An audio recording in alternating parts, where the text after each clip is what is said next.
You close your eyes and the world drifts backward. The air grows heavier, thick with the dry warmth of Egyptian summer. The year is somewhere around 68 or 67 BCE, and the Nile is swelling with its annual flood. In the royal palace of Alexandria, beyond walls painted with lapis and gold, a girl is born, not to the heart of power but to its edges. Her name is Arsinoe. She will not know it yet, of course. The servants whisper her name in Greek, the language of rulers who have long forgotten their Macedonian hills. They trace protective symbols in the air, for the palace is a dangerous place for a newborn. Even a princess is fragile here, especially a daughter of Ptolemy Xenolites, a flute player, a king more devoted to wine and music than to governance. Alexandria, then, is not what the modern world imagines when it hears of Egypt.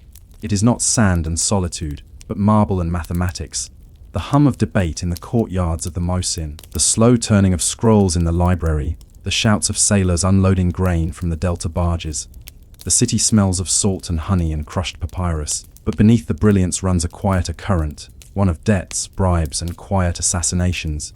Egypt, though ancient and proud, is now a client of Rome, paying heavy tribute to keep its independence. And so Arsinoe's father, the flute player, spends much of his reign pleading with Roman senators and emptying the treasury to buy their loyalty. It is in this atmosphere that Arsinoe and her siblings grow. Cleopatra, older and sharp-tongued, Berenice, ambitious and angry, and two younger brothers destined for crowns they will not keep. The palace is their school, and its walls teach them early that affection is a dangerous luxury. Cleopatra, as the eldest, quickly draws her father's favor. She learns Greek rhetoric, Egyptian ritual, and the politics of flattery.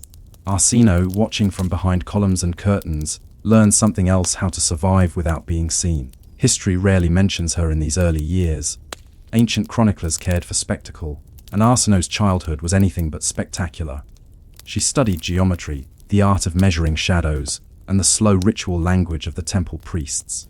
She would later use both to calculate risks far greater than any theorem.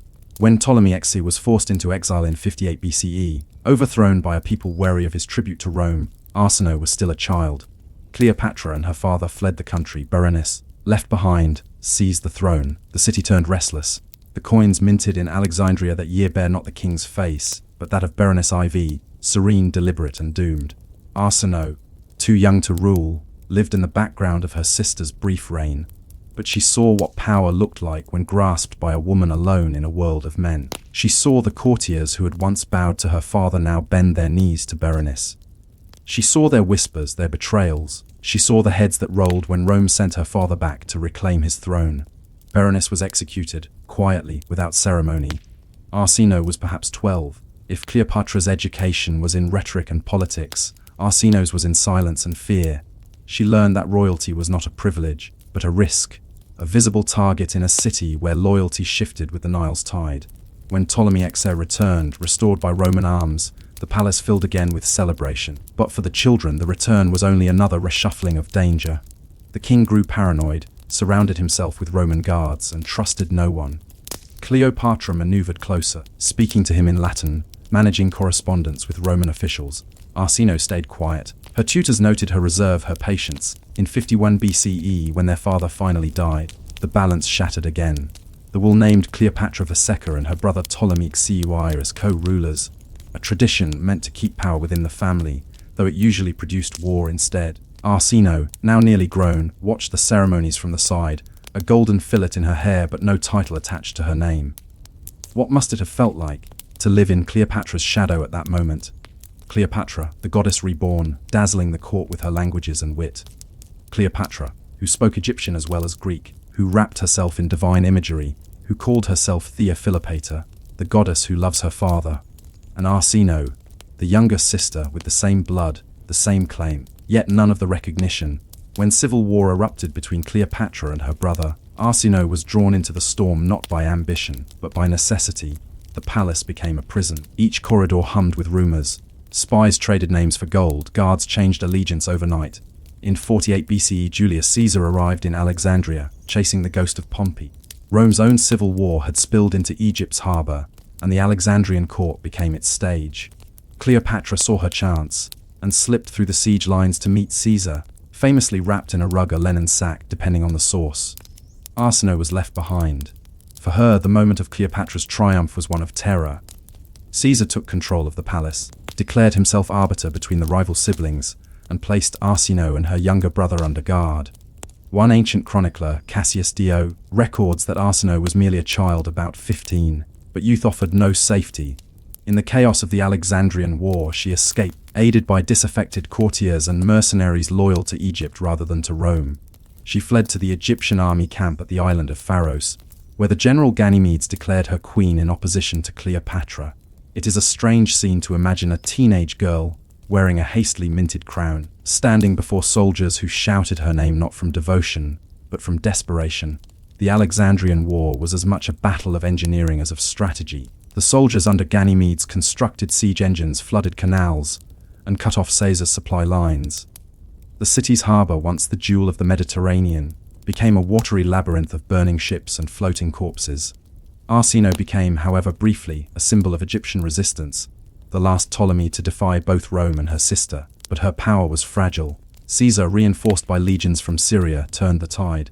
The palace gates opened once more to his banners. Ganymedes was executed. Arsinoe was captured and paraded through the streets. Most prisoners of war shared the same fate, death. Yet Caesar, perhaps moved by her youth, spared her. He ordered her taken to Rome, not as a guest but as a trophy. The triumph of Caesar in 46 BCE was a spectacle of power, elephants, treasures, prisoners, and a bound Egyptian princess walking behind the victor's chariot. The crowd roared her name, some in mockery, others in sympathy. Ancient writers note that the Roman people pitied her, for she was a maiden and of royal blood. Afterward, she was sent to the temple of Artemis in Ephesus, under what was called sacred confinement, a gilded cage, beautiful but binding. Here her name slips from the public record, as though the world forgot her existence. Cleopatra continued her reign beside Caesar, her image stamped on coins and monuments. Arsinoe lived in the quiet shadow of exile, hearing of her sister's triumphs only through whispers that drifted across the sea. Years would pass, years of uneasy peace. Rome changed rulers, alliances, and borders, but in Ephesus, Arsinoe's life remained still. She lived among priestesses and pilgrims, a woman remembered by no one except those who guarded her door. And yet, even there, her name lingered as a threat, because Cleopatra had not forgotten. The story of Arsinoe IV ends not with a final cry, but with silence. No inscriptions mark her words, no poet sang her praises, no chroniclers lingered on her death. In the record of ancient Rome, she exists only in the margins, a name among footnotes, a body among statistics. And yet, across the centuries, her shadow has remained. History, though often loud with kings and conquerors, sometimes leaves its deepest marks through the faintest impressions. Arsinoe's life is one of those soft impressions, a quiet trace of resistance against the tides of empire and myth. After her death at Ephesus, Cleopatra's world unraveled quickly. Within a decade, Rome turned against Mark Antony, and with him, against the queen who had once enchanted Caesar. The same Antony who had ordered Arsinoe's execution would, by 30 BCE, fall upon his own sword as Octavian's fleet surrounded Alexandria. Cleopatra followed soon after, her death, like her life, theatrical and calculated. And so, in one generation, the Ptolemaic line, the descendants of Alexander's generals, came to an end. But Arsinoe's quiet defiance remained a small, unsettling story whispered among those who remembered, because hers was not merely the tale of a sisterly rivalry or a political pawn. It was something more timeless, the story of a woman born into power she did not seek, punished for existing in a world that had no place for more than one queen. The temple that remembered her for centuries, Ephesus, preserved a strange reverence around the supposed site of Arsinoe's burial. The octagonal tomb discovered near the ancient temple of Artemis became much later a symbol of female sovereignty. Though historians still debate its occupant, its structure alone speaks. Elegant, symmetrical, built with care but not extravagance. In the early 20th century, Austrian archaeologist Hilke Thar proposed that the tomb belonged to Arsinoe IV. The remains found within, a young woman, perhaps in her late teens, fit the approximate age of Arsinoe at her death. DNA could not confirm it, but the architecture whispered Ptolemaic influence, Greek symmetry blended with Egyptian symbolism, a merging of worlds just as Arsinoe herself had embodied both cultures. If it truly was her resting place, then perhaps irony guided her final fate, buried not in Egypt's royal necropolis beside her ancestors, but in a foreign land, within a temple that once granted her sanctuary and then became her tomb. A strange symmetry, one that history often prefers sanctuary turned sepulchre, exile turned immortality. Modern visitors to Ephesus often walk past the remains of that octagonal tomb without noticing. The wind carries the smell of thyme and dust. Cicadas sing their endless chorus. The temple columns are broken, their capitals scattered like bones. And yet, if one stands quietly among them, there is a sense of presence, as though some lingering spirit, wary and ancient, still watches the ruins of her second kingdom. The sister who survived too long to understand Arsinoe's legacy. One must look again at Cleopatra, the sister who outlived her. Cleopatra IV is remembered as a woman of brilliance and manipulation, a queen who wielded intellect as her weapon. She has been both vilified and romanticized. The seductress of Rome, the goddess of the Nile, but behind her myth stands the ghost of Arsinoe, her mirror and contrast. Cleopatra's power depended on spectacle, her divine presentation, her calculated alliances, her mastery of language and image. Arsinoe's survival, by contrast, depended on quiet endurance, on blending into the background, on holding still while others claimed the light. If Cleopatra was the public face of Egypt's last dynasty, Arsinoe was its shadow, the proof that every queen's legend is built upon the silencing of another. It is almost poetic, then, that Cleopatra's greatest political act, her appeal to Mark Antony, led indirectly to her sister's death. Through Arsinoe we see the darker truth of dynastic survival, that power among siblings was rarely shared, and that sisterhood in royal courts was often indistinguishable from rivalry. Forgotten yet immortal, what does it mean, then, to be forgotten? In the great archives of history, erasure is often more enduring than memory. The stories that are suppressed, the names struck out of inscriptions, these tend to echo more faintly, yet persist longer precisely because they are incomplete. Arsinoe's story, with its missing years and unanswered questions, draws curiosity even now. Historians cannot agree on her appearance, her personality, or even her exact age at death. All that remains are fragments, a few lines in Cassius Dio, a passing reference in Appian, and the physical traces of a tomb. But from those fragments, an image emerges, one that feels strangely human. We imagine her not as a heroine or martyr, but as something rarer in ancient history, a young woman caught between worlds, whose tragedy lay in her ordinariness. She was not the grand skimmer her sister was, nor the conqueror her ancestors had been. She was simply someone who lived in the wrong family at the wrong time. And perhaps that is what makes her story haunting. Because in the quiet rhythm of her life, we recognize the universal struggle of being overshadowed by history's chosen few. The modern ghost. When modern archaeologists unearthed that octagonal tomb, they found not only bones, but a mystery. The remains suggested a delicate frame, shorter than average, with evidence of mixed ancestry. Some forensic artists attempted to reconstruct her face. Soft features, thoughtful eyes, a calm expression. In 2009, the University of Vienna displayed a facial reconstruction said to represent Arsinoe IV. The image was neither glamorous nor royal. It was ordinary, and perhaps that ordinariness is what startled viewers. Here was the human side of an ancient dynasty often lost in gold and myth, a young woman whose greatest act was survival. Cleopatra's beauty has been endlessly debated, sculpted, reimagined, but Arsinoe's face, reconstructed from silence, became an emblem of forgotten lives beneath empire. The exhibit stirred controversy, some criticized it for speculation, others for the political undertones of racial identity it raised. But beyond debate, it accomplished something profound. It reminded the world that history's forgotten figures can still return, even if only as ghosts in plaster and light. What remains if you stood in Ephesus today, at twilight, and listened, truly listened, you might hear the same rhythm that Arsinoe once heard, the rustle of olive leaves, the slow retreat of the tide, the distant hum of pilgrims long gone. The temple no longer stands whole, but the stones remember their weight. The marble floor still catches the golden glow of the setting sun. Somewhere beneath that earth lies a story older than empire, softer than legend. Perhaps that is the truest form of legacy, not the monuments that boast, but the quiet endurance of memory, passed down through curiosity and empathy. Arsinoe's name may not adorn temples, but she survives in every retelling, in every effort to see the forgotten as fully human. Because boring history, the kind that slips through the cracks of epic narratives, is often the most revealing. It shows us not the victories, but the aftermaths, not the crowns, but the dust that settles after they fall. Arsinoe's story is boring in that way. It lacks grand speeches, it lacks conquest, it lacks a happy ending. And yet, it carries the deep hum of continuity, the same hum that runs through all of human history, connecting lives across centuries by the fragile thread of remembrance, reflection, the quiet weight of survival. As the world slept around her temple, Arsinoe may have looked up at the stars, tracing the same constellations that guided Egyptian sailors on the Nile. She might have whispered the old prayers in Greek, then in Egyptian, half-remembered hymns from a childhood long gone. She might have wondered whether her sister thought of her at all, or whether the stories told in Alexandria painted her as villain or victim. She might have realized that history, even then, belonged to those who could afford to tell it, but she also might have felt something close to peace. For in the stillness of exile, away from the games of court and conquest, there was finally no competition, no throne to fight for, no father to please, no empire to sustain. Only the quiet breath of the goddess's temple and the endless patience of time.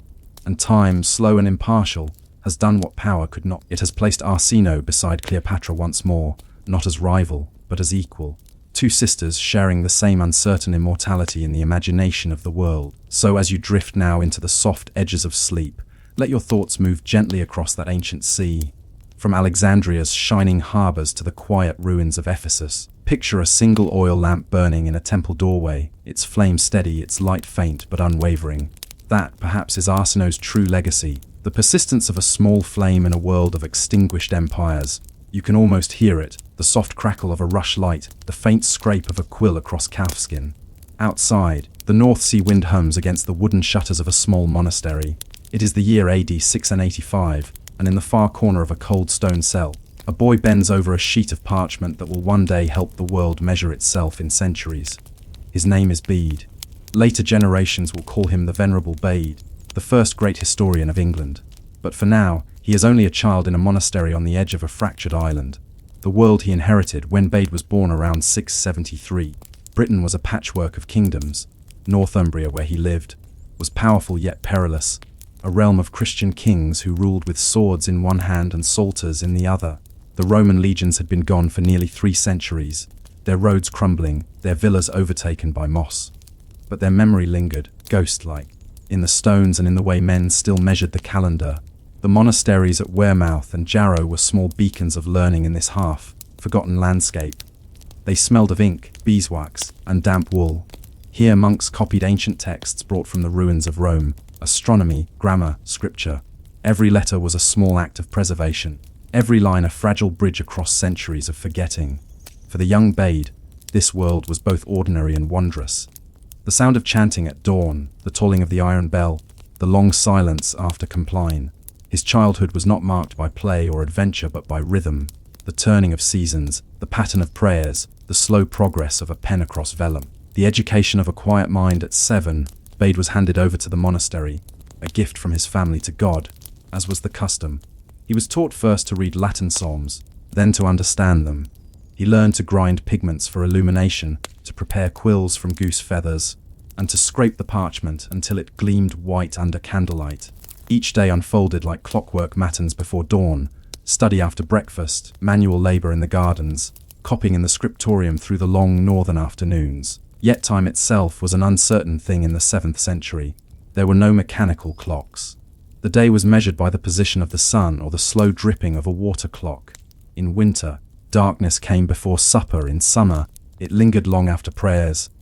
For a boy destined to think deeply about the nature of time, these shifting rhythms were the beginning of fascination.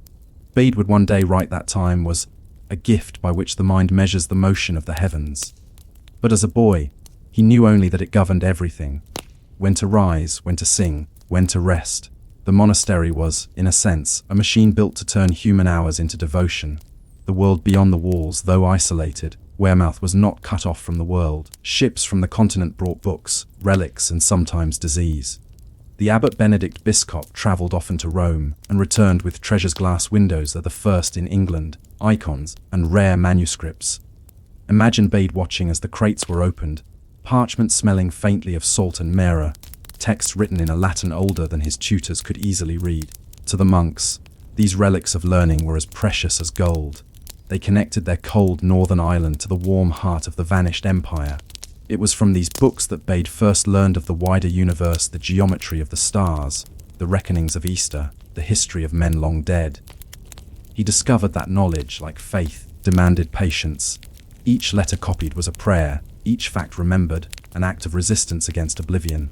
A life without drama, unlike the kings and saints he would later describe. Bede's own life contained no great battles or scandals. His achievements were quiet. A lifetime of writing, teaching, and observing the world from within stone walls. He rarely left the monastery, and yet he became the chronicler of an entire nation. His ecclesiastical history of the English people would one day give England its first coherent story, the first sense that these scattered tribes belonged to a single past. But that was decades away. For now, he was a novice with ink-stained fingers and a head full of questions. He wondered how to count the days properly, why Easter fell differently each year, and how light moved through the heavens. The ordinary details of monastic life, a candle burning lower, the chill of morning frost, the smell of damp parchment, would become the texture of his world. It is easy now to imagine his days blending together, indistinguishable, as the centuries themselves seemed to drift like mist across the monastery fields. The boring miracle of survival to modern minds, Bede's world might seem unbearably dull, an endless cycle of prayers, copying, and cold meals. But in that dullness lay preservation. The boredom of the monastery was what saved civilization. While kingdoms rose and fell outside, these silent scribes kept knowledge alive. Every time Bede copied a sentence from an older text, he carried its meaning forward another generation. Without such boring labor, much of ancient thought, from astronomy to philosophy, would have vanished. This is what makes his story part of boring history. Nothing spectacular happens, yet everything that matters endures. A candle in winter. The monastery at Jarrow, where Bede moved later in life, was colder still, a place where sea winds crept through every crack, where ink froze on winter mornings. Yet the community there was vibrant in its scholarship. Abbot Selfrith, a practical man, oversaw the creation of one of the largest Bibles ever made, the Codex Amiatinus. Bede worked among the scribes who produced it, filling margins with careful notes, correcting tiny errors that no one else would notice. Through such details, history becomes tactile: the rustle of vellum, the squeak of a reed pen, the hush of 40 men bent over their work. Outside, the plague came twice in his lifetime, wiping out entire communities. But the monks endured, ringing the same bells, tending the same gardens, singing the same hymns. For Bede, this constancy amid decay confirmed something profound: that time could be ordered, even in chaos. The calendar of the world. His fascination with order led him to his greatest intellectual contribution, the reckoning of history itself. Before Bede, most Christian writers dated events on the year of the reign of such and such king. It was Bede who popularized a new method, Anno Domini, in the year of our Lord. Using this, he reorganized history around a single fixed point: the birth of Christ. It was quietly revolutionary. He did not invent the system, but by using it meticulously throughout his writings, he made it universal. The world began, in a sense, to keep time together. Imagine the calm satisfaction of that realization, that through ink and patience, a monk in a distant cell could redefine how humanity understood its own past. Evenings by candlelight. As the years passed, Bede became a teacher to younger monks. In the evenings, he would sit by the fire, dictating notes for his histories and commentaries. The others described him as gentle, methodical, rarely raising his voice. He loved music and the rhythm of the psalms. Sometimes he paused mid-dictation to observe the light fading through the window, noting how it changed with the season. For Bede, such observations were not poetic indulgence but data, the living clockwork of God's creation. He believed that time itself was sacred, that by measuring it carefully one could glimpse the order of the divine. His writings on astronomy, on the movements of the moon and stars, were as devout as his prayers. Unfinished questions. By the time Bede was 30, he had already written works on grammar, mathematics, scripture, and natural philosophy. But one question still haunted him: what is time truly? He wrote that time began with creation and shall end with judgment, but within it, all things are revealed. For him, history was not simply record but revelation, a slow unfolding of meaning. And so he kept writing line after line as years turned like pages. His handwriting grew smaller, more compact, as though he were trying to fit eternity into the margins. Some nights he may have wondered whether anyone would read his words 100 years hence, or whether the damp of northern winters would erase them. The night lamp. Picture him now, near midnight, the rest of the monastery asleep. His candle flickers, throwing long shadows on the stone walls. Outside, the wind moans through the eaves. Bede dips his quill, lifts it, and hesitates, thinking, perhaps, of the strange fragility of all that he preserves. He writes slowly. To study divine wisdom is to perceive the pattern of time. That line will survive for more than 1,000 years. And yet, in this moment, it is simply one man writing in the dark, unaware that the world he is helping to define, the world measured in centuries, the world that calls itself AD, will owe its order to him. The candle burns low, the ink dries. The silence of the monastery deepens into something like eternity. Outside, the North Sea wind carries a faint salt smell through the corridors, the same sea that once brought books, relics, and the very idea of time itself. The year is around 700 AD. The monastery at Jarrow stands like a small island of order in a sea of uncertainty. Beyond its stone walls, kingdoms rise and vanish, and the land is marked by ruins of forgotten Roman roads, their stones half swallowed by grass. Inside, Bede sits in the dim light of the scriptorium, working to bring meaning to centuries that few had ever tried to measure. To most of his contemporaries, history was a fog of names, kings, saints, wars, miracles. To Bede, it was a puzzle of time itself. He believed that the pattern of years held divine order, that even the dullest chronicles contained a trace of celestial rhythm. The reckoning of time, Bede's greatest intellectual labor, began quietly, as many things in his life did, a simple problem of calculation. How do you count the years of the world? When does Easter truly fall? How can human beings measure the rhythm of creation itself? To the monks of Jarrow, these were not idle questions. The celebration of Easter, the holiest day in the Christian calendar, depended on the precise alignment of lunar and solar cycles. If the date was wrong, an entire community might fast or feast at the wrong time, their devotion misaligned with the heavens. So Bede studied the motions of the sun and moon as described by ancient scholars. Pliny, Isidore, Dionysius Exiguus. He copied their charts, compared their figures, and began to notice inconsistencies.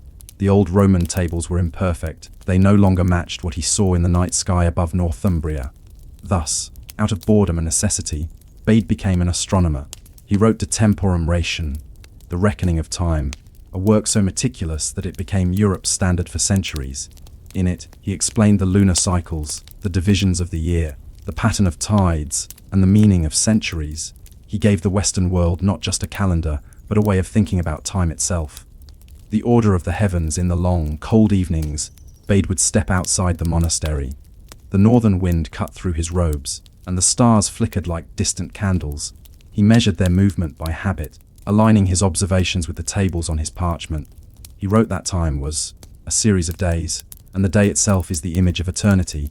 To him, the slow turning of the seasons, the mist of spring over the Ware River, the endless twilight of summer, was a living calendar. Inside, his pupils waited to record what he dictated. They were young men who might never travel beyond Northumbria, but through Bede's teaching they learned the cosmos. How the moon swells and wanes, how the sun traces its arc, how the tides obey invisible rules. Every note they took, every line copied, was another thread in the fabric of human continuity. A historian of ordinary things, while working on the reckoning of time, Bede also began another project, a vast compilation of England's history. He was not the first to record the deeds of kings, but he was the first to try to link them all into one continuous story.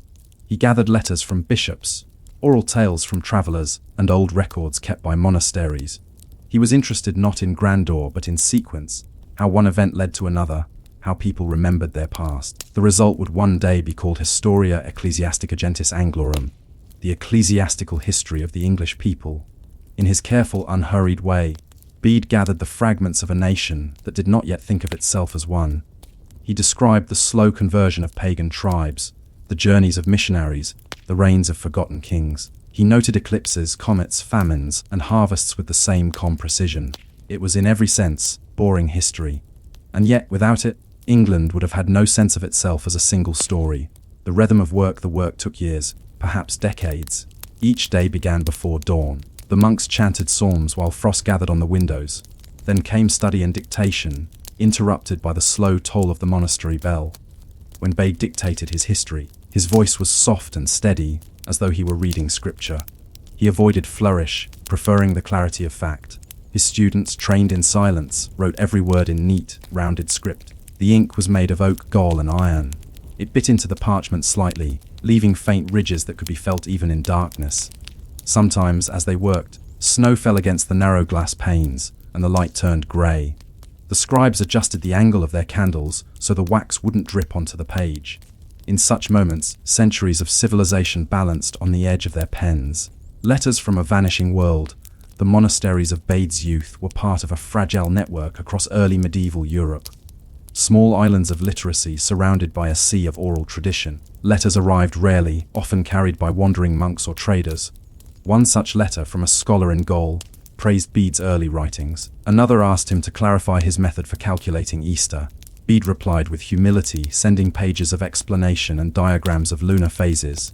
Through these exchanges, a quiet correspondence formed between distant monasteries, an invisible web of minds holding the memory of Rome together. This was perhaps the true miracle of the age. Not the battles of kings or the visions of saints, but the slow persistence of thought, moving through uncertain times like a candle flame protected from the wind. The conversion of the North, while Bede wrote, the Christianization of Britain continued. Pagan shrines were dismantled, wooden idols burned, churches built in their place. Yet the process was uneven, filled with compromise. Bede recorded it all without judgment. He wrote of kings who converted for political advantage, and peasants who still left offerings at sacred wells. To him, history was not a story of triumphs but of continuity, how old beliefs blended with new, how time folded layers of meaning over itself. He noted that the word, Easter, itself came from an older pagan goddess, Ustra, a small linguistic fossil embedded in Christian timekeeping. To him, such details mattered. They showed how deeply history flowed through language. Illness and endurance. By middle age, Bede's health began to fade. The long hours at his desk strained his eyes, the cold air worsened his cough. Yet he worked steadily, dictating even when he could barely hold a quill. One of his pupils, Cuthbert, later described those years in a letter. He seemed to me always joyful, always either reading or teaching or writing. His face shone even when he was weary. It was not joy as we think of it, but the quiet satisfaction of purpose, the peace of one who knows his life has rhythm and meaning. Even as his body weakened, Bede's mind remained sharp. He continued to refine the calendar, to annotate his own manuscripts, and to debate with younger monks over obscure Latin phrases. Every correction he made, every date he clarified, would ripple through centuries of scholarship. The quiet revolution of Anno Domini, one of Bede's most lasting decisions, was deceptively simple to organize history around the birth of Christ. The system had existed in limited use, proposed by a Roman monk named Dionysius Exiguus a century earlier. But Bede made it the backbone of his chronologies, applying it to all known events, not only biblical but also historical. He wrote, "In the year of our Lord 597, Augustine came to Britain to preach the word of God." That phrase, "in the year of our Lord," changed how Europe thought about time. It replaced the reigns of kings with a shared sacred chronology. History became one long continuum rather than scattered fragments. In this small act of record-keeping, Bede had helped humanity synchronize its understanding of the past. It was perhaps the most influential, boring decision ever made. A day measured in silence. As he grew older, Bede's world became smaller, confined to the scriptorium, the chapel, the narrow garden. But his sense of time expanded. He saw in every dawn the echo of creation, in every bell the rhythm of eternity. When asked by a visiting abbot why he wrote so much, Bede answered simply, to recall what must not be forgotten. He did not expect glory. He knew most of his readers would never know his name, yet he believed that the written word could bind generations together. That memory, preserved faithfully, was a form of prayer. Outside, the Northumbrian landscape carried on the cawing of crows, the smoke from peat fires, the grey sea moving endlessly eastward. History, like the tide, advanced without hurry. The echo of centuries. By the time the ecclesiastical history was finished, Bede was over 60. He dedicated it to King Ceolwulf of Northumbria, who had once studied as a monk himself. The book's opening line was modest. "I, Bede, servant of Christ and priest of the monastery of the blessed apostles Peter and Paul." No boast, no introduction of genius, just a record of a servant's labor. His contemporaries received it with quiet admiration. It spread slowly through the monasteries of England, then to Frankish lands and finally to Rome. Future generations would call him father of English history. But for Bede, it was simply the completion of duty, another record added to the endless scroll of time. Unfinished thoughts. Even after finishing his great work, Bede continued to write small treatises on grammar, commentaries on scripture, studies of natural phenomena. He calculated the age of the earth based on biblical chronology and celestial cycles. He wondered whether time itself might exist before creation, or if it began with God's first act of light. These were not theological games to him, but genuine attempts to understand reality. Sometimes, When he paused in his dictation, he would look out toward the grey North Sea and think about the future. A world that would one day measure time by his own reckoning. The end of Bede's life unfolded as everything else had, without fanfare, without interruption, in the steady rhythm of monastic time. There were no processions, no royal visitors, no marble halls, only the whisper of pages, the tolling of bells, and the soft crackle of the fire in Jarrow's cold stone hearth. By now he was old, perhaps 70, a venerable age in an era when most did not live past 40. His hair was thin and pale as flax, his back bent from years at the writing desk. His students called him Venerabilis, not as a title but as a gentle habit. The Venerable One, the teacher whose patience seemed endless. A body in winter, the winter of 734 was particularly harsh. Frost crept into the cloisters, and the monks had to warm their ink before writing. Many of them fell ill, coughing through the psalms, their voices echoing thinly under the vaulted ceilings. Bede too began to weaken. He had a persistent cough that worsened in the night. His breath came short after the morning prayers. And yet, as always, he continued to work. He dictated from his bed, propped up by folded blankets, while his pupils sat on low stools with wax tablets in their laps. Cuthbert, his most devoted student, later wrote that Bede seemed unbothered by pain, his voice clear even when his hands trembled. He would say, "Learn swiftly, my children, for I do not know how long I shall be with you." It was not said with fear, only calm acceptance.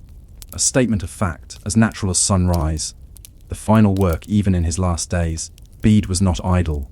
He had begun translating the Gospel of John into Old English, so that ordinary people might hear it in their own tongue. It was the first such translation ever attempted in England. To him, language was sacred, the bridge between thought and eternity. Latin was the tongue of scholars, but he believed truth should be accessible to all. So, despite failing strength, he pressed on. Cuthbert wrote, he labored to the very end, translating and teaching, saying only that it gave him joy to learn. Imagine that room in late spring, a single candle burning low, parchment laid across a small desk, the distant hum of chanting from the chapel, the smell of ink and smoke mingling. Outside, the Ware River flowed gently, swollen with melted snow. The fields were pale green with new shoots. Time, even now, moved forward in quiet perfection. The rhythm of farewell on the evening of May 25, 735, Bede felt his end approaching. The other monks gathered around him as he continued to dictate. Between sentences, he whispered prayers, half in Latin, half in his own language. When one of the younger monks told him to rest, Bede smiled faintly. "There will be time to rest soon enough," he said. He asked for the last sentence of his translation to be read aloud, then nodded in satisfaction. "It is finished," he murmured, not as a grand decoration, but as a craftsman completing his task. Then he distributed small gifts from his writing chest, a few peppercorns, handkerchiefs, a piece of incense, the meager treasures of a monk's life. He asked that the candle be kept burning through the night, the last candle in the grey light before dawn. As the birds began to stir, Bede whispered the final words of a hymn, "Glory be to the Father, and to the Son, and to the Holy Spirit." And with that, his voice fell silent. The candle beside him burned a little longer, the wax pooling at its base, then flickered out. There was no spectacle, no miracle, no audience beyond the few tired monks at his bedside. The end of one of the greatest minds of early medieval Europe passed as gently as the turning of a page. Cuthbert later wrote, "He departed as if he were falling asleep." It is fitting, perhaps, that Bede's story belongs in a series meant for sleep, for his entire life was an act of wakeful patience amid the world's drowsing centuries. The quiet aftermath after his death. The monks buried him in the church of St. Peter at Jarrow. The ceremony was simple. There were psalms, the tolling of the bell, the scent of beeswax and damp stone, but the work he left behind, the ecclesiastical history, the reckoning of time, the commentaries and hymns, spread far beyond those walls. Copies were sent to Canterbury, to Gaul, to the Frankish court. Within a century, Bede's chronology had become the backbone of European scholarship. Every historian who wrote afterward, knowingly or not, followed the framework he established. The centuries themselves began to tick according to his measure. The survival of a name in time. The monastery at Jarrow fell silent. Viking raids swept through the north, burning libraries, scattering relics. The once thriving scriptoria became ruins, but Bede's words endured, carried across Europe by monks who had memorized his lessons. By the 11th century, copies of his works existed in nearly every major cathedral library. By the 13th, he was canonized as Saint Bede the Venerable. But even sainthood did not change the essence of his legacy. He remained what he had always been: a teacher, a scribe, a man who believed that recording the ordinary was an act of reverence. The monk who measured the world. If you open a modern history book, you will find his quiet influence everywhere, in the way dates are written, in the concept of centuries, in the idea that time has a single, universal flow. Before Bede, time was fragmented, every king's reign its own island. After Bede, history became one continuous sea. It is easy to overlook how radical that was. A monk sitting in a cold room with a candle changed the very way humanity perceives its place in time. Not through invention or conquest, but through calm, steady logic. He gave us the AD, Anno Domini, and thus, the shared framework of memory. Echoes through centuries. When later scholars spoke of the Middle Ages, they often imagined darkness and decline. Yet, in the midst of that darkness, there was light, the light of a candle in Jarrow. Through plague and war, the patient art of recording continued. Each new chronicle, each calendar, each church bell marking the hour, echoed Bede's quiet vision of order. Time, as we know it, is a fragile chain built by countless hands, but its first strong link lies here, in a monk's unwavering belief that every day, no matter how ordinary, belonged to history. The piece of boring history. There is something soothing in that thought, that history was not shaped only by kings or battles, but by the slow endurance of those who refused to forget. Bede's world was not dramatic. It was filled with repetition, prayers, copying, chanting, counting, correcting. The sort of work that would lull most people into sleep. And yet, within that rhythm lay preservation, continuity, and meaning. Perhaps that is what makes boring history so beautiful, that the dullest acts of devotion are often the ones that carry civilization forward. The eternal quiet centuries later, when the bones of Bede were moved to Durham Cathedral, the monks placed them in a small shrine of marble and glass. Pilgrims came, lit candles, and whispered prayers in his memory. On the stone was inscribed a simple phrase: Christ is the morning star who, when the night of this world is past, brings the everlasting day of his saints. These were Bede's own words, taken from one of his hymns, a final reflection on time, night, and awakening. Perhaps he understood better than anyone that time is not the enemy of eternity, but its shadow. The measured silence. Close your eyes for a moment and picture it: the cold stones of Jarrow, the hush of wind across the North Sea, the faint scratching of a quill somewhere in the dark. The monk bends over his work, unaware that he is building the architecture of human memory.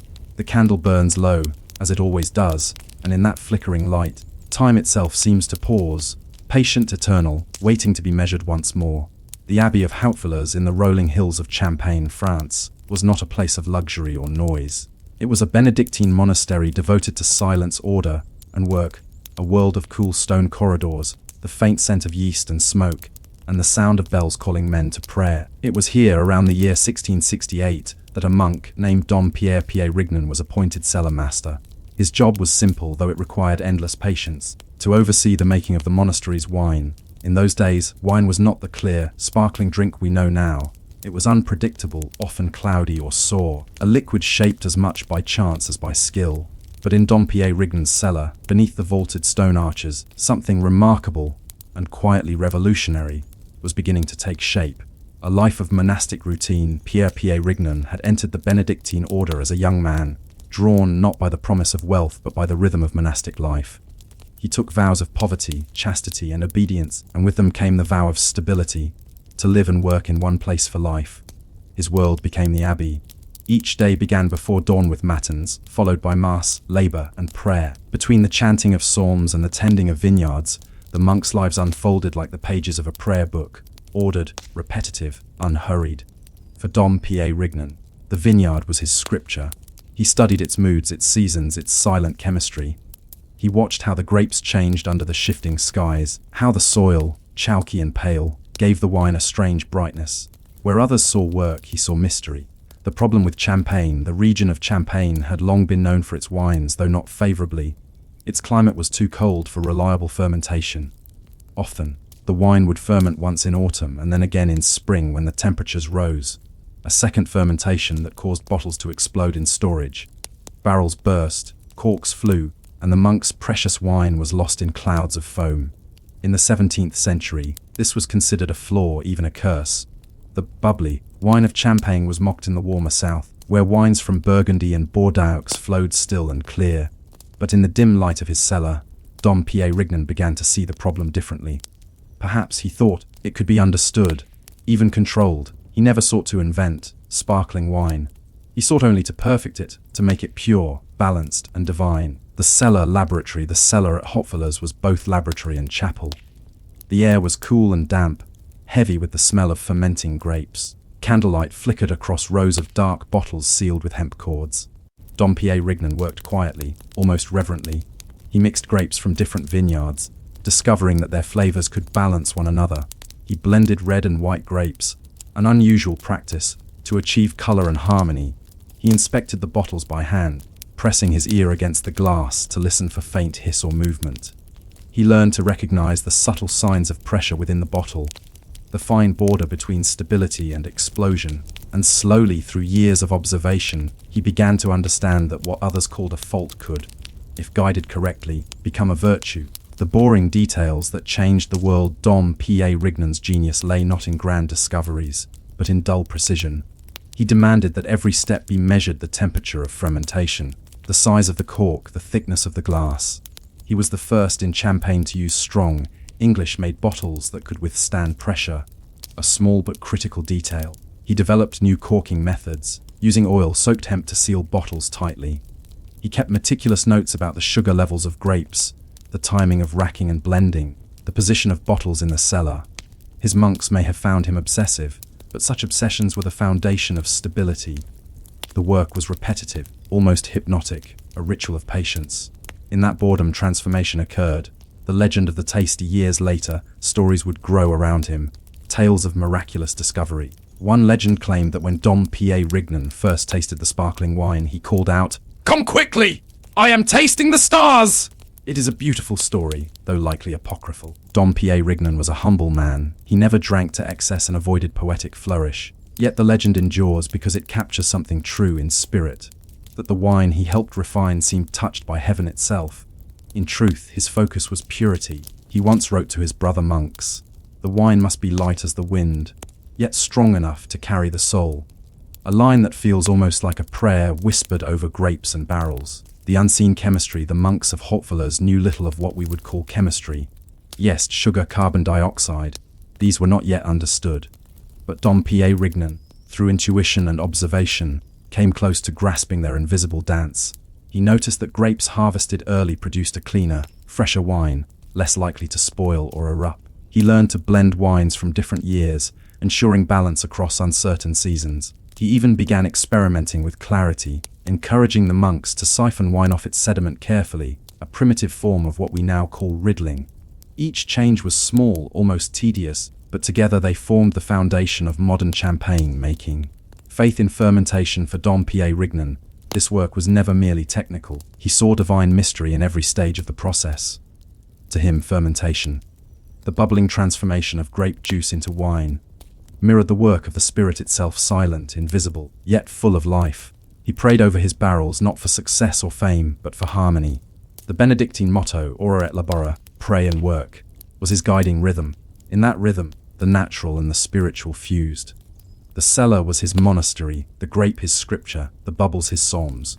The world beyond the abbey, while Dom Pierre Rignan tended his quiet cellar. France outside was changing rapidly.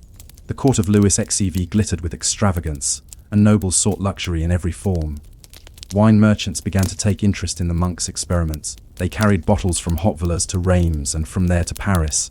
At first, the sparkling wines were a novelty, dangerous, unpredictable, prone to bursting. But gradually, they became fashionable. The wealthy began to request the wine of the abbey.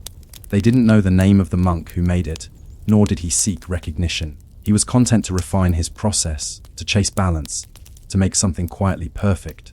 A quiet revolution. By the turn of the century, Hopfuller's had become the heart of the Champagne region. Other producers began to imitate Dom Pierre Rignan's methods, sometimes without understanding them fully. Some monks at neighboring abbeys resented the fame that their quiet brothers' wines brought. They complained that pilgrims came not for prayer, but to taste. Yet Dom Pierre Rignan himself remained modest, almost detached. He wrote no grand treatise, no theory of fermentation, only notes, corrections, and humble instructions for his successors. It is one of history's quiet ironies that the man who defined champagne never sought to create it. He merely wished to make wine pure enough to be worthy of offering at the altar. The patience of centuries standing in that cellar, one could see what Bede might have admired, a different kind of timekeeping. Each bottle was its own clock, each bubble a measure of invisible transformation. Fermentation, like faith, could not be hurried. The wine had to rest, breathe, and become. Centuries later, when scientists explained the chemical process he intuited, they would marvel that a monk, without tools or theory, had come so close to mastery simply by paying attention. That is the quiet gift of boring history, progress born from devotion, discovery made in silence. An unfinished question. Dom Pierre Rignan died in 1715, the same year as King Louis XIV, the humble monk and the grand monarch departing the world together, though in very different silence. At the abbey, his fellow monks buried him in the small chapel he had tended for decades. His cellar remained untouched for weeks, as though even the bottles mourned. And yet, in those dark arches, his legacy continued to ferment, literally and metaphorically. Each bottle that rested in the cool dark was a continuation of his patient prayer, each hiss of cork a whisper from his enduring craft. Some say his ghost still lingers in the abbey's cellars, listening to the faint pop of bottles as they breathe and settle, the eternal rhythm of transformation. Perhaps it is fitting that the man who sought perfection in stillness gave the world a drink that sparkles, dances, and celebrates. But as the candle fades and the cellar grows quiet again, one cannot help but wonder, did Dom Pierre Rignan ever truly understand what he had created? Or was his masterpiece meant to remain a mystery, like faith itself, bubbling silently in the dark? The world Dom Pierre Rignan left behind in 1715 was already changing, while the Abbey of Hautevillers continued to hum softly with prayer and work. France beyond its walls had begun to breathe the air of reason. The Enlightenment was stirring, a time when thinkers sought to understand the invisible mechanisms of nature. And yet, in the deep cellars of Champagne, the mystery of bubbles still puzzled everyone. Bottles burst without warning. Some wines sparkled like stars, others went flat or sour. Merchants grew wealthy or bankrupt, depending on the luck of fermentation. Dom Pierre Rignan had died without revealing his secrets fully, and those who followed him inherited both his successes and his uncertainties. What he had done by instinct, they now tried to explain through science. The curious case of the bursting bottles. The first to study the problem systematically were not monks, but merchants. In the growing town of Reims, traders began to notice patterns. Wines bottled during cold months tended to burst more often when spring arrived. By 1720, an average cellar might lose 1/3 of its stock to explosions. The sound was constant, almost rhythmic, corks popping, glass shattering, the faint fizz of wasted wine. They called it le vin du diable, the devil's wine, as though some spirit had been trapped in the bottle, angry at its confinement. Workers wore iron masks to protect their faces from flying glass. The mystery persisted. Why did some bottles survive while others burst? What invisible force filled them with pressure? No one yet knew the name of carbon dioxide. The English connection, the answer, though centuries in forming, had already begun across the channel. English winemakers and glassmakers, unknowingly aiding the Champagne monks, had created bottles of remarkable strength. In the late 1600s, George Ravenscroft had developed a new process using coal-fired furnaces instead of wood. This produced glass thicker and more resilient than anything in France. When merchants in London imported wines from Champagne, they noticed that these English bottles could withstand the pressure better. Some even began experimenting intentionally, adding sugar and molasses to wines to provoke a second fermentation. It is a small irony of history that what France celebrates as a national treasure was, in part, made possible by English glass and English curiosity. Still, the soul of the drink remained French, its patience, its reverence, its devotion to slow transformation. The invisible gas in the mid-18th century, long after Dom Pierre Rignan's death, science began to catch up with the cellar. In 1756, a French chemist named Gabriel Franz Venel described the strange haze released during fermentation. Around the same time, Joseph Black in Scotland identified fixed air, a gas that could extinguish flames and suffocate small animals. Later, Joseph Priestley, working beside a brewery in Leeds, captured this gas and infused it into water, creating what he called soda water. It was carbon dioxide, the same invisible spirit that haunted Dom Pierre Rignan's bottles. The secret of the bubbles was no longer divine or demonic. It was chemical. Yet even in its explanation, it retained a kind of wonder. For in every bottle of champagne, millions of tiny worlds exist, bubbles forming, rising, bursting in silent succession. Each is a miniature clock, marking not hours but transformations.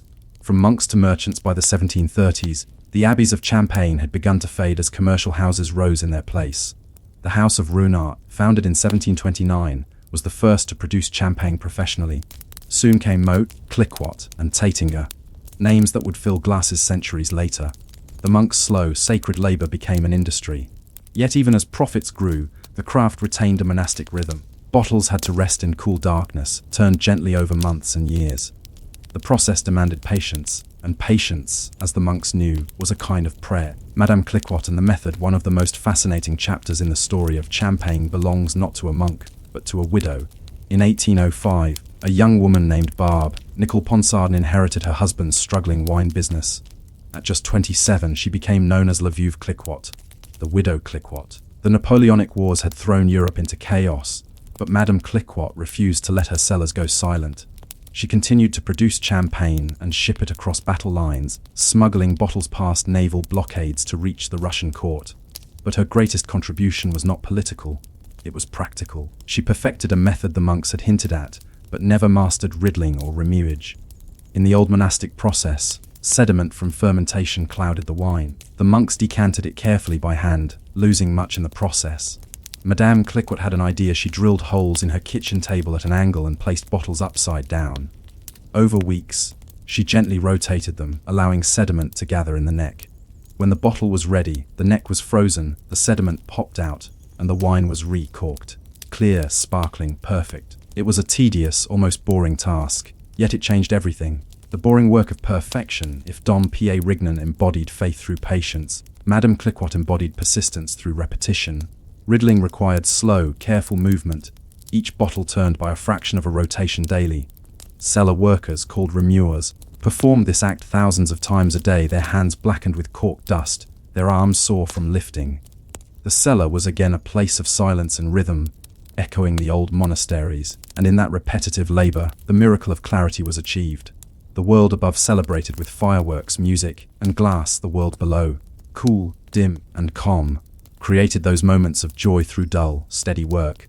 The sparkle of science. By the 19th century, science had begun to quantify what the monks had once only sensed. Physicists studied the pressure inside bottles, about 6 atmospheres or nearly 90 pounds per square inch. Chemists identified the precise balance of sugar and yeast needed for ideal carbonation. Mathematicians even calculated bubble rates and ascent speeds. In 2009, researchers estimated that each bottle of champagne releases roughly 49 million bubbles from cork to glass. And yet, for all that precision, the essence remained poetic. Each bubble rises, expands, bursts, a brief glimmer of life before silence. Science had explained the process, but not the feeling. The taste of time, what gives champagne its distinctive taste, that faint hint of bread, apple, and chalk, comes from the same process that once frustrated the monks' slow autolysis, the breakdown of yeast within the bottle. Over months and years, these dead yeast cells release compounds that deepen the flavor. It is, in a quiet way, the taste of time itself, of things aging, breaking down, and becoming beautiful in decay. Every sip carries centuries of refinement, accidents, and patience. Dom Pierre Rignan would have recognized that rhythm transformation through stillness. Luxury built on silence. By the 19th century, champagne had become synonymous with luxury, the drink of emperors and industrialists, of weddings and coronations. Yet its true nature remained monastic at heart. The sparkling noise of a party is born from decades of quiet work. Even today, when machines assist the process, cellars remain dim and echoing. The bottles lie in ordered rows, like monks at prayer, waiting for their time. There is something strangely moral in that. That joy, to endure, must be built upon discipline. The persistence of the past. If you walk through the cellars of Hautevillers today, the air still carries the same chill and scent. Visitors tread carefully on old stones worn smooth by centuries of work. On one wall, a small plaque marks the resting place of Dom Pierre Rignan. The candles flicker softly, the bottles sleep. Outside, vineyards stretch toward the horizon, rows of vines that outlast generations. Farmers still mark the weather, still prune by hand, still kneel to test the soil, just as the monks once did. Nothing, in truth, has changed. The world above may rush, but the world below continues at its ancient pace. The boring miracle, what began as a flaw, became France's most celebrated export. What started as failure turned to festivity.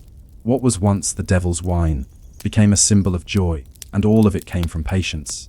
The same kind that Dom Pierre Rignan practiced in silence, candle by candle, bottle by bottle. There is something soothing in that realization that history's most dazzling creations often begin in tedium. The next time a cork pops and the fizz rises softly in a glass, you might pause and think, not of the celebration, but of the centuries of quiet work beneath it. The cellar hands, the monks, the widows, all those who live by repetition and prayer, whose labor still lingers in every drop, because in the end, every bubble tells a story of boredom, persistence, and grace. The story of champagne did not end in the cellars of Hautvillas or the counting rooms of Reims. It continued, slowly, quietly, through revolutions, wars, and centuries of celebration. Yet the irony remains: the drink born in silence became the world's symbol of noise. Every cork that pops today carries a memory of monastic patience, the echo of a Benedictine prayer. Every glass raised in joy was once a vessel of devotion. But as history moved forward, champagne took on new meanings, some noble, some decadent, all human. The Revolution and the ruin. When the French Revolution erupted in 1789, few things seemed more symbolic of the old world than champagne. It was a drink of kings, bishops, and courtiers, of gold goblets and powdered wigs. As mobs stormed Versailles, the vineyards of Champagne trembled. Monasteries were dissolved, their lands confiscated, their cellars emptied. The Abbey of Hautvillas, where Dom Pierre Rignon had labored for decades, fell silent. Its vines were seized by the state, its monks scattered. For a time it seemed as though the legacy of Champagne would fade into history, another casualty of the old order. But history, like fermentation, has a way of renewing itself. The vineyards endured, the vines grew back, and in the decades that followed, Champagne would rise again, transformed, like the drink itself, through pressure and time. Napoleon's toast. By the early 19th century, France's new rulers sought symbols of unity and pride. The armies of Napoleon Bonaparte, marching across Europe, carried with them not only cannon and flags but bottles of champagne. It was during this era that the legend arose of officers slicing open bottles with sabers, a practice known as sabrage. It is said that Napoleon himself declared, "In victory, one deserves champagne. In defeat, one needs it." Whether he truly said it or not hardly matters. The sentiment became the spirit of an age. The drink of monks had become the wine of soldiers, a toast to triumph and a consolation for loss. And beneath its sparkle lay the same paradoxy: joy distilled from patience, light born of darkness. Industrial bubbles. As the 19th century advanced, Champagne entered its industrial age. The vineyards expanded, the glass grew stronger, the corks were machine cut. Railways connected Reims and Epernay to Paris, and from Paris to the world. Bottles once sold to nobles were now shipped to London, Berlin, St. Petersburg, and New York. The process that Dom Pierre Rignon had done by hand, measuring, blending, bottling, was now performed at scale, though the essence remained unchanged. Even the boring details mattered: cellar temperatures, humidity, bottle angle, sugar dosage. Each house developed its own method, its own rhythm, its own quiet secrets. Champagne became not just a drink but a discipline, a long chain of small decisions repeated year after year, century after century. The war in the vineyards. Then came the 20th century, and with it, ruin once more. When the First World War broke out in 1914, the Champagne region became a battlefield. The trenches of the Western Front ran through Reims and Epernay. Shells fell among the vineyards. Soldiers dug into the chalky soil that had once nourished grapes. The great houses of Champagne turned their cellars into shelters. Women and children took refuge among the bottles, listening as the ground above shook. Some continued to work even then, turning, labeling, and storing wine in near darkness, the muffled roar of artillery overhead. In those years, Champagne became something different, a symbol not of luxury, but endurance. After the war, when the smoke cleared and the vines were replanted, the people of Champagne returned to their cellars with renewed reverence. Each bottle they produced was an act of defiance, a quiet statement that beauty could still rise from broken ground. The long patience of nature. Behind every glass of champagne lies a simple truth: nature cannot be rushed. The vines take years to mature. Each season brings frost, mildew, drought, or rain. The grapes ripen unevenly, and every harvest must be judged by hand, every blend tasted and adjusted with care.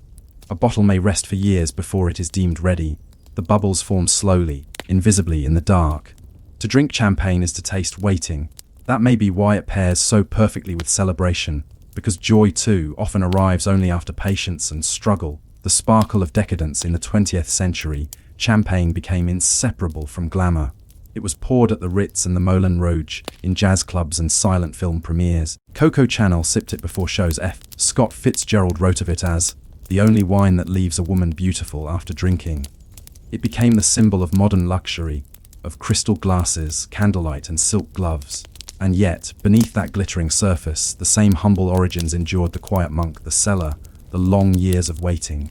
Every glass of champagne at a Paris gala, every toast aboard a ship or at a wedding, carries the memory of Dom P.A. Rignan's candle in the dark. A flicker of discipline behind the dazzle. Bubbles as memory. Scientists today study champagne not for luxury, but for what it reveals about time and perception. Each bubble is a perfect sphere of carbon dioxide rising through liquid, carrying aromatic compounds to the surface. The sound it makes, that faint fizz, is in a way a record of fermentation's heartbeat. Some researchers call champagne audible chemistry. Others study the patterns of bubbles under microscopes, finding order in their chaos. But to most of us, those bubbles are simply beautiful. They remind us of impermanence, of how something so delicate can rise, shimmer, and vanish in an instant. In that sense, champagne is not only a drink but a meditation on transience. The return to silence today, at the Abbey of Hopfellers, the vines are quiet again. The Benedictine monks are long gone, but their rhythm remains. Tourists walk through the ancient cellars, where candles still burn beside stone walls darkened by centuries of fermentation. Above one archway is engraved a simple Latin phrase, per patientiam, perfectio, through patience perfection. It could have been Dom P.A. Rignan's motto. If one listens carefully, there is a kind of music there, not of choirs or trumpets, but of tiny sounds dripping water, the settling of corks, the faint sigh of bottles releasing pressure over time. It is the sound of transformation still at work, centuries after the monk's hands last touched the barrels. The circle closes from faith to science, from monasteries to factories, from prayer to celebration. The story of champagne traces a single line: the transformation of labor into joy. Dom P.A. Rignan never sought fame, nor did he imagine that his cellar experiments would shape an entire culture. And yet, through quiet persistence, he captured something essential: the human desire to turn imperfection into beauty. That is what champagne truly represents, not luxury but resilience. The final toast: when you next hear the pop of a cork, pause for a moment before you drink. Listen to the fizz. Imagine the dark cellar beneath the abbey, the patient hands turning bottles by candlelight. Each glass is a memory of that silence, of boredom made sacred, of time transformed into sparkle. For the bubbles rise, dance, and vanish, just as we do. And perhaps that is why champagne continues to move us, because it reminds us, gently, of our own brief shimmer in the long, calm flow of history. The end of an empire rarely feels like an ending while one lives through it. It comes quietly, through missing shipments of grain, delayed payments, fading roads. The marble still shines, the laws are still written, the bureaucracy still hums softly, long after the spirit has gone. In that strange twilight between empire and ruin lived Flavius Magnus Aurelius Cassiodorus, one of the most important men you've likely never heard of, a Roman official whose greatest achievement was not glory, but endurance. He was a man who kept the paperwork of a collapsing world in perfect order. A boy from the south, Cassiodorus was born around the year 485 in Saletium, a small coastal town in Calabria, far to the south of Italy, where the sun is hard and the soil stony. He came from a long line of administrators. His father had served under Theodoric the Great, the Ostrogothic king who ruled Italy after the fall of Rome. The family name was old, respected, and thoroughly bureaucratic. Young Cassiodorus was educated in the Roman tradition, rhetoric, law, and letters. He learned how to write memoranda so elegant they read like poetry, and decrees so balanced they could calm angry generals. He never led an army, never governed a province, never built a monument, yet his words, smooth, precise, and unfailingly polite, helped keep what remained of Rome stitched together. Theodoric the Pragmatic: to understand Cassiodorus, one must understand his king. Theodoric the Great, the Ostrogoth, ruled Italy from 493 to 526. Though a barbarian by Roman standards, he admired the empire he had conquered. He kept its laws, its senate, and its civil service intact. Theodoric could barely write Latin himself, but he knew the value of men who could. Cassiodorus became his Magister Officiorum, the master of offices, a role not of battle, but of correspondence. His duty was to make the rule of barbarians sound like the rule of Rome. When Theodoric issued decrees to cities or the Senate, it was Cassiodorus who composed them, every word chosen to preserve dignity, to maintain the illusion that the empire still lived, even if only in ink. The poetry of administration, Cassiodorus' letters survive, hundreds of them, compiled later in a collection called the Varia. To modern eyes, they are breathtakingly dull. Yet to historians, they are a miracle, a window into the machinery of a fading civilization. He wrote about tax exemptions, bridge repairs, shipment delays, and the appointment of scribes. He congratulated city officials for maintaining aqueducts, scolded governors for neglecting roads, and politely instructed bishops to keep the peace. In one letter, he orders iron nails for rebuilding a shipyard. In another, he praises a clerk for good penmanship. And through all of it, one feels his steady hand, his calm belief that order, however small, could resist chaos. Where others saw the crumbling of the world, Cassiodorus saw the importance of filing systems, the art of stability. His prose was elaborate, full of metaphor and ceremony.